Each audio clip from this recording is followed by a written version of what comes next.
Ees. Tässä on meikä Eidoin method. Eli yhdistän kasilla kasia basso, joka ei vittu todellakaan normaalia.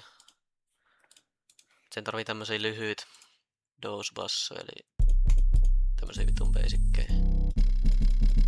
Nää kaksi on meikin lemppari. Sitten tää eiku euro. Eli meillä on basso, johon tää 808 sidechainataan. Sitten tähän tarvii crafter, että kuulostaa paremmalle, koska jos mä otetaan nää kuulostaa vitun tyhmälle, jos mä laitan crafterin, niin eli me routetaan basso naps crafteri, sitten myös 808 crafterista sidechainataan tuo Eidoi tohon bassoon. Ja sitten EQlle otetaan ne low endit vittu, ettei oo madi. Venää mitä tää kuulostaa. Tuo sitten. Eli periaatteessa mä aloitan vaan rummut hi-hatille.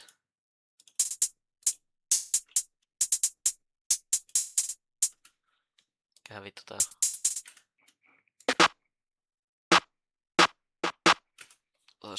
Snarein ja OP-hätti on aina vitun basic.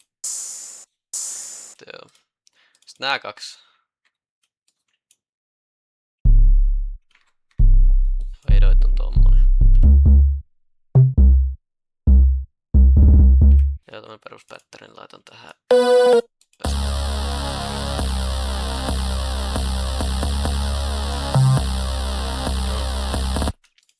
Basic shit. Tää mä lisään mitä vittua mä sen lisään vaan muodon vuoksi. Mut joo.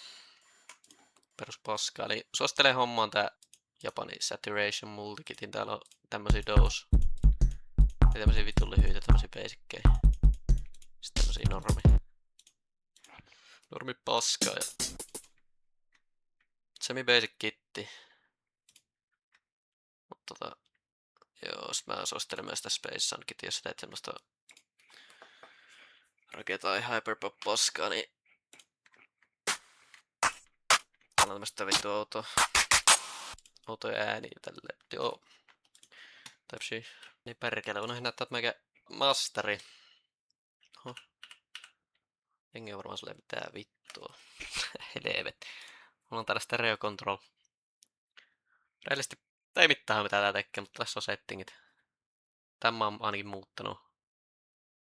Vitsiä varmaan nostanut ja no täällähän se on. Anyways. Sitten klipperi se on kyllä ylihiiväinen. Sitten multiband kompressori täältä muutellut jotakin. Varmaan jotain näistä. Sitten se on jollakin mun mielestä on kakosella. Sitten EQ näyttää tältä. No, sitten mä otin nämä MADI soundit pois tuolta. Sitten Loudmax. Tää on vittu hyvä plugin, kattillakin laittaa tää tonne. No täällä on crafteri. Joo, anyways.